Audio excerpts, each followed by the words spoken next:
So I mentioned in my previous video that I was going to work on what I've been calling binding in monadic theory, and this video was going to demonstrate what I meant by that. I've showed it before, but I'm going to go a little bit more detail and explain some features that you could utilize binding to conceptualize or to model. So I'll start. Thank you. The first thing, like I do all the time, is just let you know I'm in this movie universe. And as we know, as I explained before, the bed operation is the binding. So put that there, binding. See if I can angle this a little better for anyone paying attention. So in order to do any binding, you're in this version of monadic theory, you got to have monodes that have arms. So the adicity is greater than 0. So I'm just going to specify it as such and just give them essentially arbitrary indices. It doesn't matter what you use. We'll call it 0 with, let's say, it has one arm. And then also in the movie universe, you have this. We're going to call it 1. Say it has one arm. And the binding operation, essentially. So these look like this, essentially, in a graph form. The binding operation, and this can be displayed or illustrated in any way. The main idea is that the concept sticks. And I've been fond of using, let's label that M0, M1, using kind of this thing in one way. Another thing I was showing, I believe, was this thing, saying, hey, this is bound, but I like using that after the fact. So this is just saying, hey, I'm using this operation on these. And as a formula, I've been using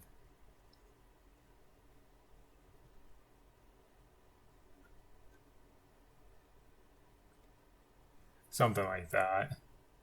I use the parentheses basically in the same way they use in formal mathematics that just kind of make things make sense. Otherwise, it kind of get confusing. Essentially, you could have a variation where you don't have it, but I feel like it just makes more sense.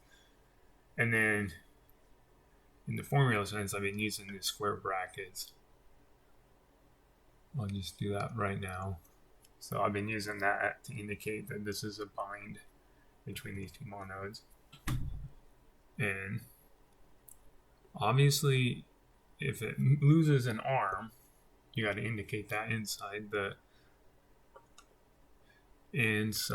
what we call a neighborhood.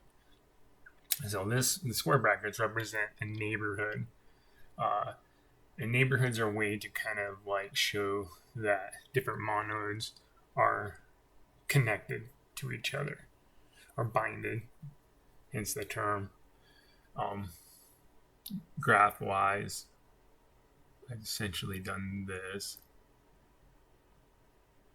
It isn't. I mean, it's not the prettiest, but showing, hey, those arms are no longer free. They're bound. These are equivalent. Uh, so right here you're seeing that there's zero adicity because both arms are for each monode are bound. In this version, there is another version I mentioned before called IEM, infinitely extensible monodes, which then it doesn't matter. The arm number doesn't matter. You can always add more if you need to. Like it would never go away. So this wouldn't happen. It would basically be this, but with ones up here. If it was IEM, which I might get to with this video, I might not. But the thing I wanted to note is neighborhoods I've been labeling with like a J, following kind of a ID matrices. You got the I, you got the J. Further on, you can have K, so on and so forth. So, so as I've showed in other videos, M, I, A was a monode, right? And so, and I'm not gonna put anything in here. I'll just put a dot that there's something supposed to be there. J says this is the Jth neighborhood. And just like the indices I on monodes, J is very unique to that particular neighborhood. Every neighborhood has a different index itself. This one being, recognized as J. That could be a 0, 1. And like I said, you could use labels, words, whatnot. It parallels a lot of like formal mathematics because you don't want it too different. You don't want to give it an opportunity to be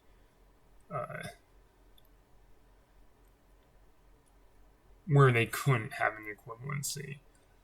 You don't want to leave that opportunity open. You want to be able to create an equivalency, or otherwise, what's the point? Which I've been working with. I've been taking it and looking at trying to understand neighborhoods in terms of sets. Also defining what truth value, truthhood, I think is what it's called. Trying to understand that in terms of monodes. And so I've been working with that. It's not really complete, but in later videos, I'll probably, as I understand it more, I will post it. Just like I said, this is all fun for me. So,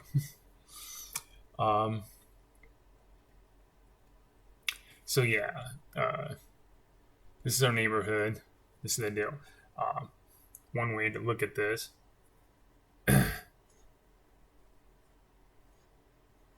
and I'm going to call it A sub 0 to match the I, right? A sub 1 to match the I here. And this creates 0, A minus 1, A1 minus 1.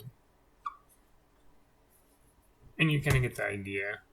And obviously you'd have to say that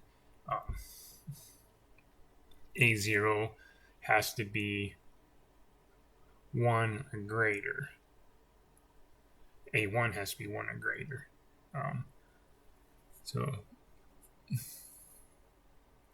we'll just say it's greater than 0. A1 is greater than 0. Because you don't want a negative adicity. I don't even know if that means anything. I haven't explored anything like that. I've kept it as whole numbers, 0 through n to whatever. And the concept of infinity, the closest to that would be the IEMs, where you can constantly add other arms without affecting the when you bind, affecting arms being taken and that. So it's kind of interesting. but I haven't played around much with that. So yeah, greater than 0. Obviously, these are whole numbers. I guess that'd be a natural number, but yeah, because you can say that if this is 1, 1 minus 1 is the 0, boom, and then it just stays at 0. So that's your bottom right there. That's kind of a gist of binding. Like I said, there's a lot of interesting uh, things you could do with monodes, exploring set theory. I haven't really touched on category theory with this, but it's down on that level where you could probably compare and contrast. As I mentioned before, this isn't a formal system. It's just kind of a mental construct. Could easily become a formal system. I just trying to understand it more as I go along. And maybe someone's already done something similar, appealed. My inspiration, looked at something similar on a higher level of abstraction, more specifically relations.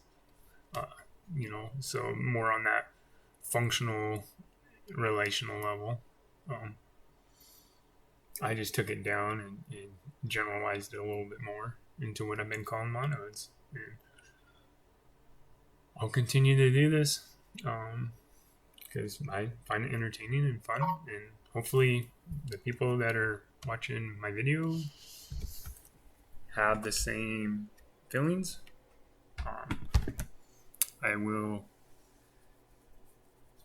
continue with binding and the two major variations, what I've been calling polynodicity, basically many monodes or many end nodes. So and I've showed what that was, and then obviously the IEM stuff, and just kind of the bare grits. I won't explore any morphisms between monadic theory and other, mathematical theories out there. But eventually, maybe, hopefully, in the future, I'll have that opportunity to do that. As I explore these ideas, I'm also trying to understand and explore and work on my life and try to improve it. I think I mentioned that in the last video. I definitely want to improve my life. It'd be lovely. I don't think this is around. This is just stuff that I do. It's the way my brain works. Part of the autism that I mentioned in my previous video. I don't know if a lot of people go through and think these things kind of things through or whatever, and explore and create like that. I mean, I know there's people that explore and create and think things, differently, way more advanced than me, but I just don't know people like that. Just kind of learning to understand myself in a way. I wouldn't say cancer for me was tabula rasa, because obviously there are some remnants, but it's definitely like a whole new kind of me that I'm learning to care about, respect. I say it wasn't difficult, but I'm definitely trying. And hopefully sometime in the future, I'll get something figured out. But for friends and family that are watching this, hopefully, I appreciate it. Hopefully we'll have more opportunity to talk and just enjoy life. And for anyone that's anonymous to me, or hopefully hopefully these videos are entertaining, if not like, proof that there is that much a degree of ridiculousness out there. I don't know. It's just fun for me. To each our own, right? Thank you for your time.